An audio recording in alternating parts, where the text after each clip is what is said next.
Saudara, kita ikuti keterangan resmi dari KPK terkait dengan penetapan tersangka Hasto Kristianto, Sekjen PDIP, terkait dengan kasus Harun Masiku.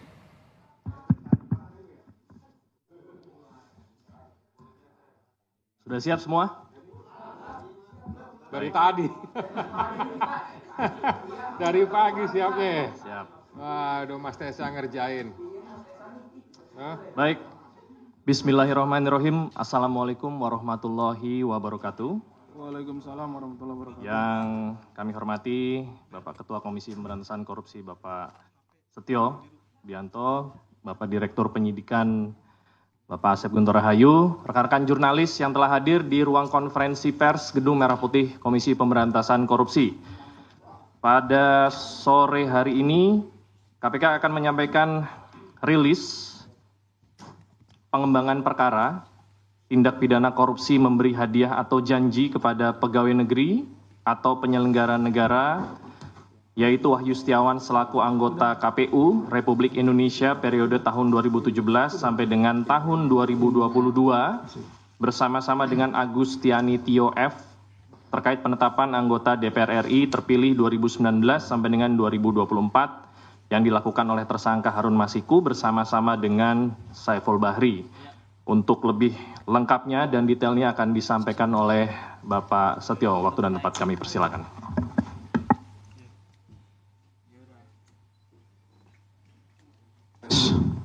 Udah dengar ya? Ya baik, terima kasih untuk Mas Tessa, rekan-rekan wartawan, jurnalis, koresponden semua dari beberapa media yang hari ini hadir. Assalamualaikum warahmatullahi wabarakatuh. Waalaikumsalam warahmatullahi wabarakatuh. Salam, Om Swastiastu, salam sejahtera untuk semuanya, salam sehat. Kesempatan sore ini saya akan menyampaikan penjelasan tentang pengembangan perkara tindak pidana korupsi memberi hadiah atau janji kepada pegawai negeri atau penyelenggara negara, yaitu Wahyu Setiawan selaku anggota Komisi Pemilihan Umum Republik Indonesia periode 2017 sampai dengan tahun 2022 bersama-sama dengan Agustiani Tio F terkait penetapan anggota DPR RI terpilih 2019-2024 yang dilakukan oleh tersangka Harun Masiku bersama-sama dengan Saiful Bahri. Saya yakin semua rekan-rekan sudah tahu karena ini merupakan perkara lama. Sebelumnya disampaikan bahwa tanggal 8 Januari 2020 KPK telah menetapkan 4 tersangka, yaitu Harun Masiku, kemudian Saiful Bahri, Wahyu Setiawan, dan Agustiani. 3 dari 4 ini sudah dilakukan proses dan sekarang sementara sedang menjalani. Kemudian pada saat proses penyidikan terhadap perkara HM, dan upaya pencarian DPO HM ini dilakukan secara sangat serius, juga dilakukan tidak mengenal waktu, bahkan banyak melakukan koordinasi dengan berbagai pihak.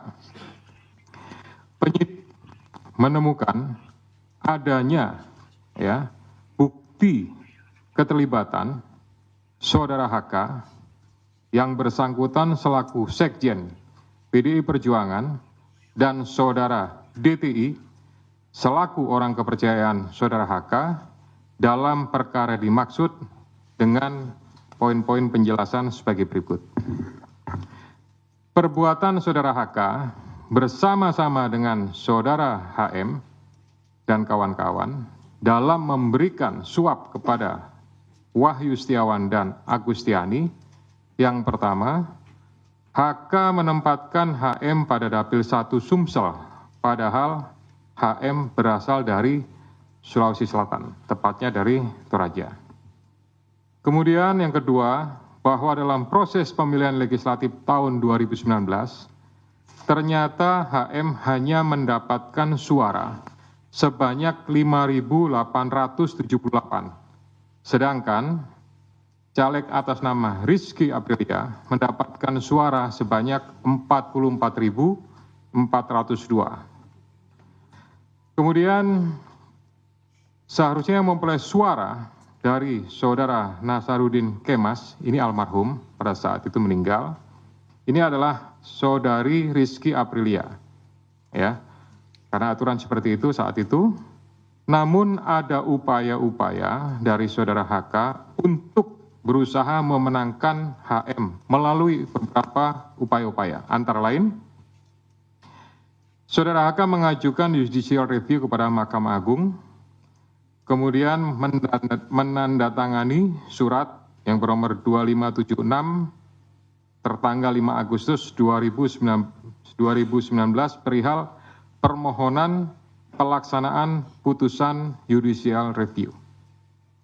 Keempat, setelah ada putusan dari MA, KPU tidak mau melaksanakan putusan tersebut. Oleh sebab itu, saudara HK meminta fatwa kepada MA. Selain upaya-upaya tersebut, saudara HK secara paralel mengupayakan agar saudari Rizky mau mengundurkan diri untuk diganti dengan saudara HM. Namun upaya tersebut ditolak oleh saudari Rizky Aprilia. Saudara HK juga pernah memerintahkan Saiful Bahri untuk menemui Rizky Aprilia di Singapura dan meminta mundur. Namun hal tersebut juga ditolak oleh saudari Rizky Aprilia. Bahkan surat undangan pelantikan sebagai anggota DPR RI atas nama Rizky Aprilia ditahan oleh saudari HK dan meminta saudari Rizky untuk mundur setelah pelantikan. Oleh karenanya, upaya-upaya tersebut belum berhasil, maka saudara HK bekerja sama dengan saudara Harun Masiku, kemudian saudara Saiful Bahri dan saudara Hati DTI melakukan upaya penyuapan kepada Wahyu Setiawan dan Agustinus Tio, di mana diketahui Wahyu merupakan kader dari partai yang menjadi komisioner di KPU. Bahkan pada tanggal 31 Agustus 2019, saudara HK menemui Wahyu Setiawan untuk dan meminta memenuhi dua usulan yang diajukan oleh saudara HK, yaitu yang pertama adalah Maria Lestari, Dapil 1 Kalbar, dan Harun Masiku, Dapil 1 Sumsel. Ini yang berhasil hanya untuk yang Kalbar saja. Kemudian dari proses pengembangan penyidikan ditemukan bukti petunjuk bahwa sebagian uang yang digunakan untuk menyuap berasal dari saudara HK. Bahwa dalam proses perencanaan sampai dengan penyerahan uang tersebut, saudara HK mengatur dan mengendalikan saudara Saiful Bahri dan saudara DTI dalam memberikan suap kepada komisioner KPU Wahyu Setiawan. Saudara HK mengatur dan mengendalikan saudara DTI untuk menyusun kajian hukum pelaksanaan putusan MA dan surat permohonan pelaksanaan permohonan fatwa MA kepada KPU. Saudara HK mengatur dan mengendalikan saudara DTI untuk melobi anggota KPU agar dapat menetapkan HM sebagai anggota DPR RI terpilih dari Dapil 1 Sumsel. Saudara HK mengatur dan mengendalikan saudara DTI untuk aktif mengambil dan mengantarkan uang suap untuk diserahkan kepada komisioner KPU melalui Tio. Kemudian saudara HK bersama-sama dengan HM, kemudian Saiful Bahri dan DTI melakukan penyuapan terhadap Wahyu Setiawan. Jumlahnya sama dengan penjelasan pada penanganan kasus sebelumnya. Atas perbuatan saudara HK tersebut, KPK selanjutnya melakukan proses ekspos dan lain-lain dan akhirnya menerbitkan surat perintah penyidikan bernomor Sprindik /153/Dik 0.0001 12/2024 tanggal 23 Desember 2024 dengan uraian penyidikan perkara dugaan tindak pidana korupsi yang dilakukan oleh tersangka HK bersama-sama dengan Harun Masiku dan kawan-kawan berupa pemberian sesuatu hadiah atau janji kepada Wahyu Setiawan selaku anggota Komisi Pemilihan Umum Republik Indonesia periode 2017 sampai dengan 2022 bersama-sama dengan Agustiani Tio F terkait penetapan anggota DPR RI terpilih 2019-2024 sebagaimana dimaksud pasal 5 ayat 1 huruf A atau pasal 5 ayat 1 huruf B atau pasal 13 Undang-Undang Nomor 31 Tahun 1999 tentang pemberantasan tindak pidana korupsi sebagaimana telah diubah dengan Undang-Undang Nomor 20 Tahun 2001 tentang perubahan atas Undang-Undang Nomor 31 Tahun 1999 tentang pemberantasan tindak pidana korupsi junto pasal 55 ayat 1 ke 1 KUH pidana. Atas perbuatan saudara Titik tersebut, KPK mengeluarkan surat perintah penyidikan nomor sprindik 154 dik 0001/12/2024 tanggal 23 Desember 2024 dengan uraian sebagai berikut. Penyidikan perkara dugaan tindak pidana korupsi yang dilakukan oleh tersangka DTI bersama-sama dengan Harun Masiku dan kawan-kawan berupa pemberian sesuatu hadiah atau janji kepada Wahyu Setiawan selaku anggota Komisi Pemilihan Umum bersama-sama dengan Agustiani Tio F terkait penetapan anggota DPR RI terpilih 2019-2024 sebagaimana dimaksud pada pasal 5 ayat 1 huruf A atau pasal 5 ayat 1 huruf B atau pasal 13 Undang-Undang Nomor 31 Tahun 99 tentang pemberantasan tindak pidana korupsi sebagaimana telah dirubah dengan Undang-Undang Nomor 20 Tahun 2001 tentang perubahan atas Undang-Undang Nomor 31 Tahun 99 tentang pemberantasan tindak pidana korupsi junto pasal 55 ayat 1 ke 1 KUH pidana. Selain perbuatan tersebut di atas, saudara HK diketahui dan diduga melakukan perbuatan tindak pidana lain sebagai berikut. Bahwa pada tanggal 8 Januari 2020 pada saat proses tangkap tangan oleh KPK, saudara HK memerintahkan salah satu pegawainya di Jalan Sultan Syahrir yang biasa digunakan sebagai kantor untuk menelpon kepada HM dan memerintahkan supaya merendam HP dalam air dan segera melarikan diri. Bahwa pada tanggal 6 Juni 2024, sebelum saudara HK diperiksa sebagai saksi oleh KPK, saudara HK memerintahkan kepada salah satu pegawainya untuk menenggelamkan HP yang dalam penguasaan pegawai tersebut agar tidak ditemukan oleh KPK. Saudara HK mengumpulkan beberapa saksi terkait dengan perkara HM dan mengarahkan, memberikan doktrin, memberikan penekanan agar saksi tidak memberikan keterangan yang sebenarnya, tidak melebar, dan tidak memberikan keterangan yang memojokkan kepada yang bersangkutan.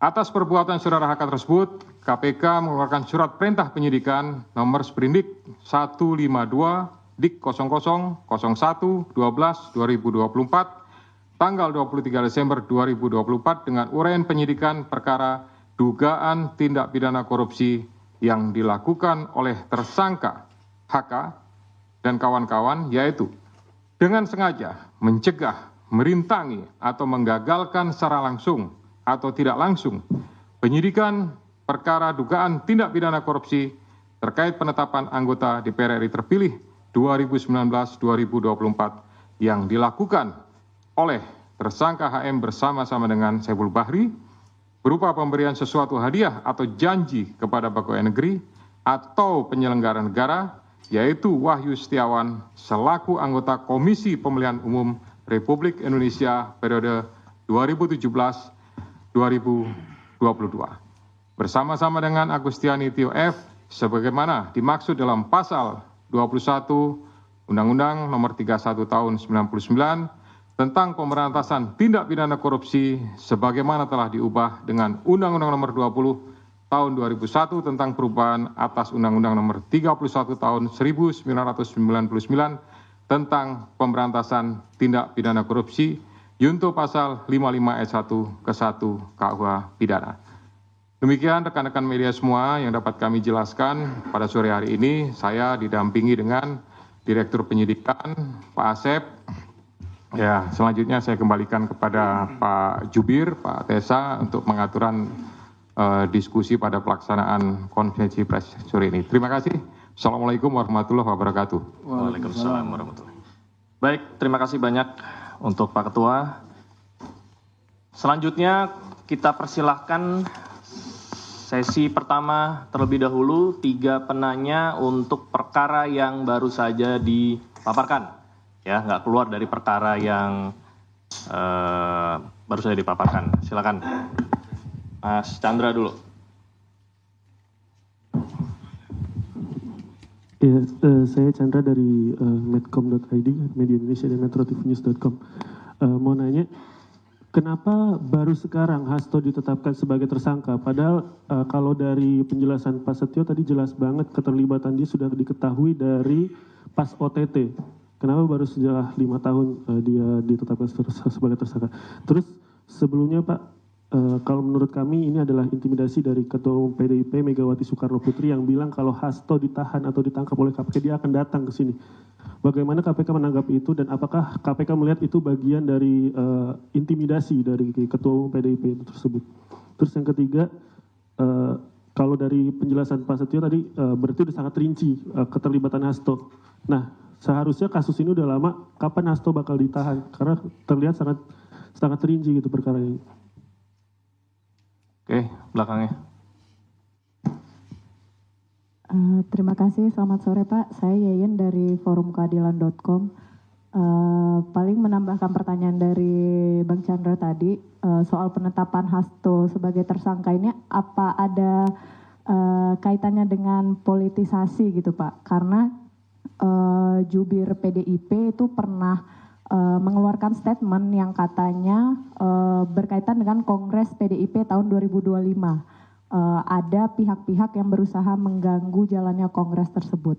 Apakah ada sangkutan politisasinya Pak? Terima kasih. Satu lagi. Siapa? Hah? Tadi Mbak siapa? Maaf. Yeye. Yan apa Yuyun? Yeyen dari Forum Keadilan.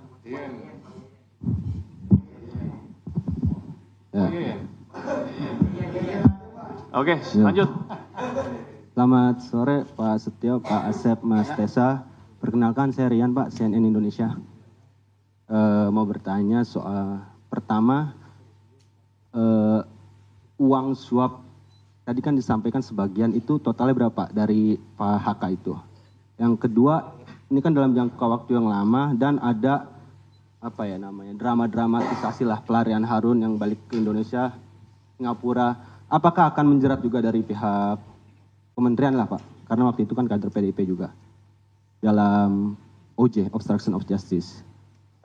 Yang ketiga, dalam menindaklanjuti sprindik baru ini, apakah KPK sudah berkirim surat ke imigrasi mengenai pencegahan ke luar negeri terhadap HK dan DTI ya, dari Doni Tri Istiqomah. Dan keempat Pak, di luar kasus ini kan baru lagi Pak, saya menemukan pengumuman tersangka ini langsung gitu Pak.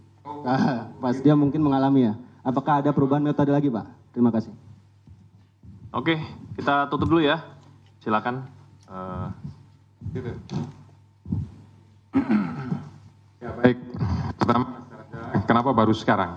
Ya, jadi kalau rekan-rekan melihat gitu, kasus ini kan sejak 2019 sudah ditangani, gitu. Tapi kemudian baru sekarang. Ini karena kecukupan alat buktinya, gitu. Tadi sebagaimana sudah saya jelaskan di awal, penyidik lebih yakin, gitu. Kemudian setelah pada tahap proses pencarian DPO Harun Masiku, gitu. Ada kegiatan pemanggilan, kemudian ada kegiatan pemeriksaan, ada kegiatan penyitaan terhadap barang bukti elektronik. Nah, disitulah kemudian kita mendapatkan banyak bukti dan petunjuk yang kemudian menguatkan keyakinan penyidik untuk melakukan tindakan, untuk mengambil keputusan, ya tentu melalui proses tahapan-tahapan sebagaimana yang sudah diatur di Kedeputian Penindakan, baru kemudian diputuskanlah ya terbit surat perintah penyidikan. gitu. Jadi sebetulnya alasan pertimbangan itu. Kemudian sampaikan masalah intimidasi, ya kami murni melakukan proses penegakan hukum saja, gitu ya. Saya yakin Kedeputian Penindakan sudah melakukan ini dan ini juga menurut saya bagian daripada isi dari memori serah terima yang kami terima dari pejabat lama. Jadi sebenarnya kami juga tinggal melanjutkan sajalah, kira-kira seperti itu.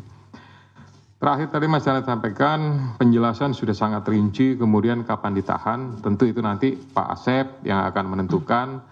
Pimpinan juga tidak punya kewenangan untuk melakukan intervensi kepada penyidik, karena penyidik adalah independen, gitu. Silahkan nanti Pak Asep kalau mau tambahkan terkait masalah kapan ditahan, tapi pastinya ya kita melakukan proses itu sesuai dengan ketentuan yang ada. Kemudian tadi Mbak En sampaikan apakah penetapan ini ada politisasi, ini sama jawabannya murni penegakan hukum, gitu. Kemudian di Kongres ada pihak-pihak yang akan mengganggu. Selama ini ya kami pimpinan sama sekali tidak ada informasi, masukan dan lain-lain terkait masalah Kongres apa segala macam. Kami hanya mendengarkan proses ekspos dan jalannya ekspos. Alhamdulillah, puji syukur kepada Tuhan, dihadiri oleh semua pimpinan, lengkap, termasuk dari kedeputian yang lain, ya. Jadi posisinya, artinya kedeputian di penindakan, tapi dari direktoratnya lengkap, gitu, ya. Sehingga menurut saya keputusannya diambil secara bulat, dan itulah yang menjadi sprindik tersebut. Kemudian uang suap sebagian dari HK, ya. Itu dari hasil yang sudah kami dapatkan saat ini, tapi itu nanti akan menjadi bagian inti daripada materi pemeriksaan yang akan dilakukan oleh para penyidik. Kita akan lakukan, saya mengingatkan kepada para penyidik untuk melakukan proses penyidikan secara profesional. Kemudian Kan dijerat di kementerian ya, karena yang akan dijerat ya itu saya kira nanti Pak Asep lah akan secara teknis. Kemudian tadi yang terakhir, ini konvensi pers ini dilakukan, biasa kan dulu-dulu, zaman saya masih di sini itu kan dilakukan pada saat bersamaan dengan penahanan. Kira-kira seperti itu ya. Nah, berdasarkan kebijakan pimpinan sekarang, dalam rangka akuntabilitas dan mempertanggungjawabkan kepada seluruh masyarakat, gitu, ya segera, sesaat setelah sprindik itu dibuat, gitu, kita tidak akan menunggu sampai dengan masa diumumkannya penahanan, itu nanti akan diumumkan, disampaikan.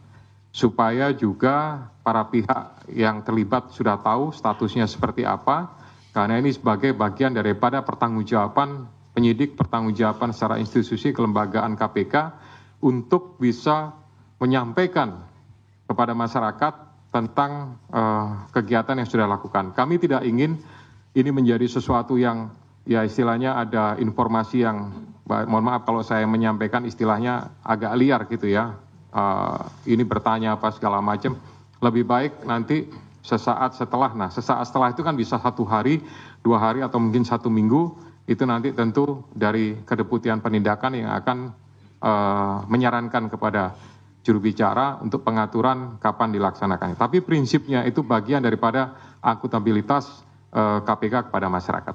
Demikian ya. Ya, silakan mungkin Pak Asep menambahkan beberapa hal tadi dari 3 teman-teman yang bertanya.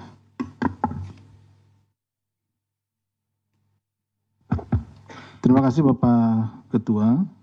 Yang saya hormati Pak Ketua, Pak Jubir dan rekan-rekan sekalian yang berbahagia, para jurnalis. Izin menambahkan apa yang telah disampaikan oleh Pak Ketua tadi, yang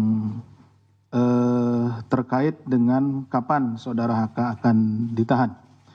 Jadi rekan-rekan sekalian, bahwa sprindik yang kami terbitkan pada tanggal 23 kemarin itu merupakan pengembangan penyidikan dari perkaranya Harun Masiku. Jadi saksi-saksi yang saat ini atau keterangan-keterangan yang ada, yang kami himpun, yang tadi Mas Chandra bilang ini sudah lengkap dan lain-lain, itu keterangan-keterangan di mana para saksi itu dipanggil di sprindiknya Harun Masiku. Ya, sehingga nanti untuk sprindik yang baru ini kita tentunya akan memanggil kembali mereka dengan dasar sprindik yang baru ini, sehingga diperlukan waktu untuk melakukan pemanggilan dan meminta keterangan kepada para saksi, dan juga kami akan melakukan penyitaan di mana juga itu yang barang bukti itu juga terkait di perkaranya HM, sehingga diperlukan waktu. Ditunggu saja nanti ya Mas Chandra untuk penahanannya, pasti kita akan kabari seperti itu.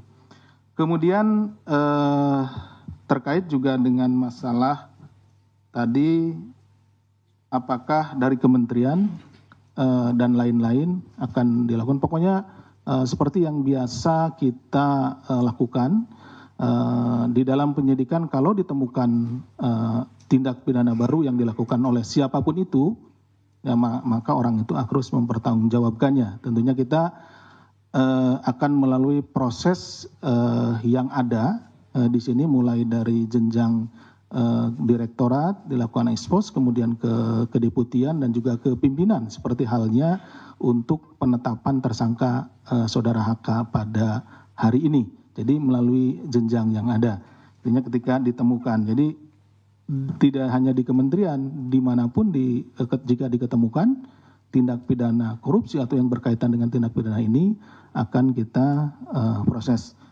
Kemudian terkait dengan cekal tadi mungkin yang ini Mas Chandra, jadi seperti yang diketahui pada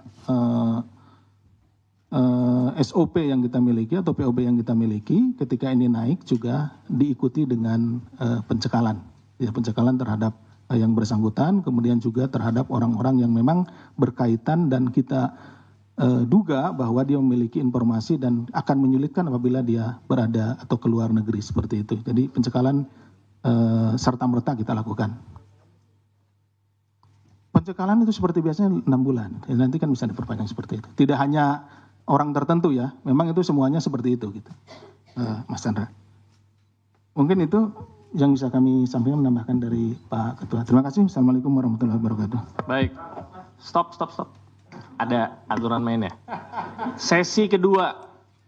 Oke, tadi dinunjukin atas Mas siapa?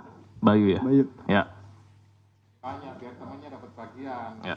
Selamat sore Pak Setio, Pak Asep, dan Mas. Mohon izin, saya Bayu ingin menanyakan ini terkait dengan kasus yang sekarang ini kan Harun Hasto Kristianto ini dia juga berkontribusi dalam proses penyuapan tersebut. Pertanyaannya adalah kenapa Hasto ngotot mengajukan Harun Masiku menjadi anggota DPR? Apakah sejauh ini KPK sudah menemukan motif dibalik kenapa PDIP sengaja ngotot untuk mengajukan Harun Masiku menjadi anggota DPR? Mengingat background Harun Masiku ini adalah seorang advokat, apakah jangan-jangan Harun Masiku memegang sejumlah kunci kasus-kasus lain yang juga melibatkan elit PDIP? Terus untungnya apa buat PDIP ketika Harun Masiku menjadi anggota DPR? Terus yang terakhir terkait dengan pemeriksaan selanjutnya, apakah KPK akan memanggil para pihak terkait hingga sekelas elit, termasuk Ketua Umum PDIP terkait kasus ini? Terima kasih. Oke, dari mana? Itu tuh. Pakai topik.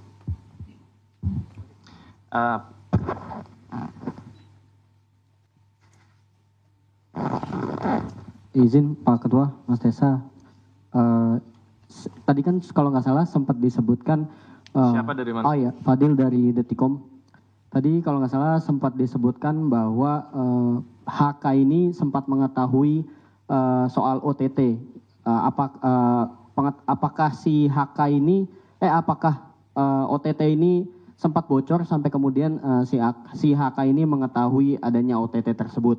Kemudian yang kedua, ini kan Harun udah lama banget ya Mas kabur gitu. Nah ini ada peran dari HK juga nggak sih untuk mengatur kepergian Harun ini? Itu aja sih Mas, makasih. Peran Harun. Satu lagi. Ya, selamat sore Pak Ketua, Mas Tesa, Pak Asep. Saya Fana dari Investor Trust. Satu pertanyaan aja, ini kan tadi perintahan penyidikannya OOJ-nya disebutkan ketika OTT terjadi. Setelah OTT terjadi. Nah, Sementara Harun Masiku diketahui kan sudah buron selama 5 tahun.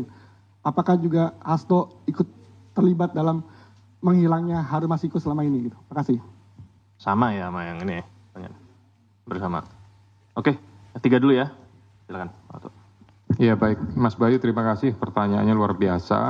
Tapi mohon maaf nih, itu sudah masuk materi pemeriksaan gitu ya. Jadi ya nanti akan didalami meskipun penyidik sudah memiliki informasi tentang itu, tapi karena sekali lagi itu sudah materi dalam penyidikan, mungkin ya kami mohon maaf tidak menyampaikan tentang hal-hal tersebut ya. Kemudian untuk panggilan-panggilan yang lain, ya tentunya nanti penyidik sesuai dengan kebutuhan gitu ya. Tidak memaksakan, tapi juga tidak menghandarkan, pastinya mana yang dibutuhkan, itulah yang akan dilakukan pemeriksaan-pemeriksaan. Kemudian tadi masalah UTT apa segala macam, karena prosesnya harus flashback lagi kepada kegiatan di 2019 ya. Nanti semuanya akan kita coba telusuri kembali gitu, hal-hal apa yang berkaitan, apakah ada informasi, ataukah ini mungkin dugaan-dugaan, atau mungkin mereka hanya dapat selentingan saja. Nah ini kan mungkin dari pihak sana menyampaikan seperti itu, tapi ya nanti mungkin yang bersangkutan sendiri seperti apa. Kira-kira begitu ya. Kemudian sama tadi pertanyaannya gitu, nanti mungkin Pak Dir lah silakan untuk memberikan secara teknis jawabannya.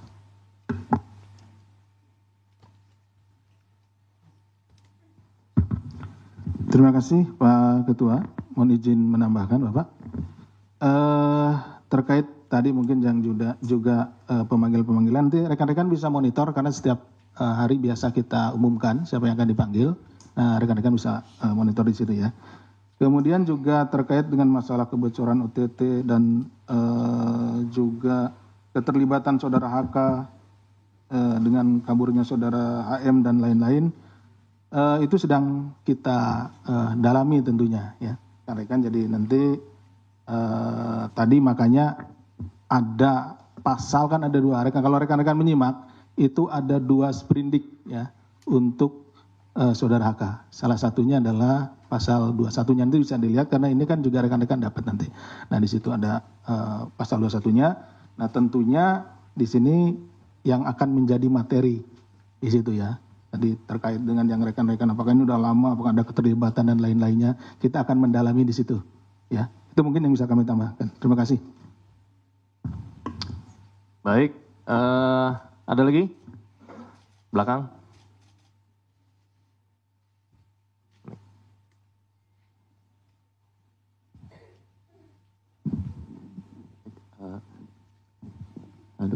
Selamat sore Mas Tesa, Pak Ketua, Pak Asep. Saya Ade dari Tempo. Mau menegaskan aja untuk perkara OOJ-nya HK ini, berapa tersangka yang ditetapkan oleh KPK. Karena kan kita tahu bahwa kemarin-kemarin juga tim hukumnya PDIP melakukan perlawanan lah ya, melaporkan ke Dewas, terus menggugat ke pra-peradilan dan segala macam gitu. Apakah itu juga menjadi bagian dari upaya perintangan penyidikan yang dilakukan terhadap HK gitu? Apakah memang KPK melihat ke arah situnya gitu? Mungkin itu aja pertanyaannya. Terima kasih. Lagi? Cukup ya? Akhir ya? Oke. Gitu ya. Mas siapa dari Tempo? Mas Ade. Ya.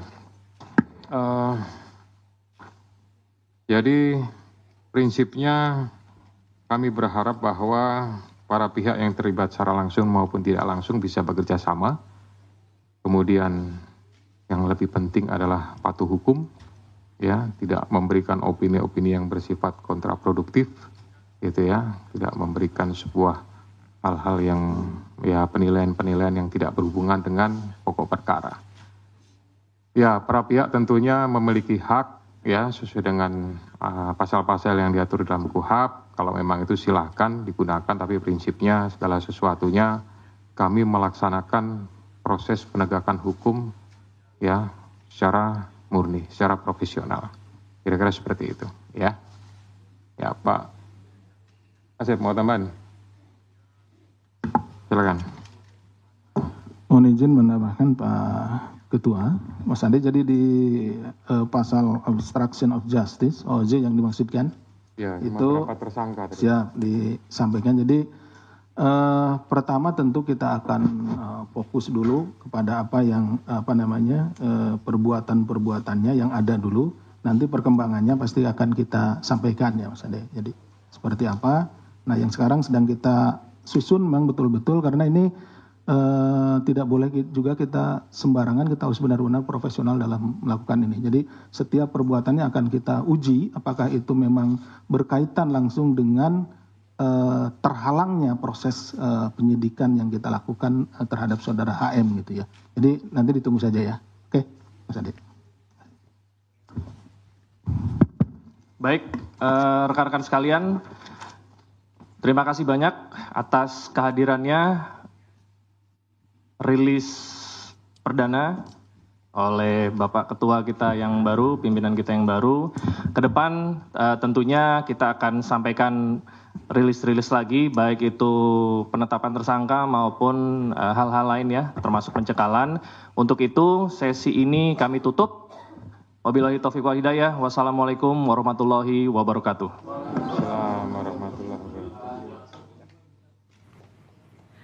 Ada dua kasus yang tadi disinggung oleh KPK yang menjerat Sekjen PDI Perjuangan Hasto Kristianto.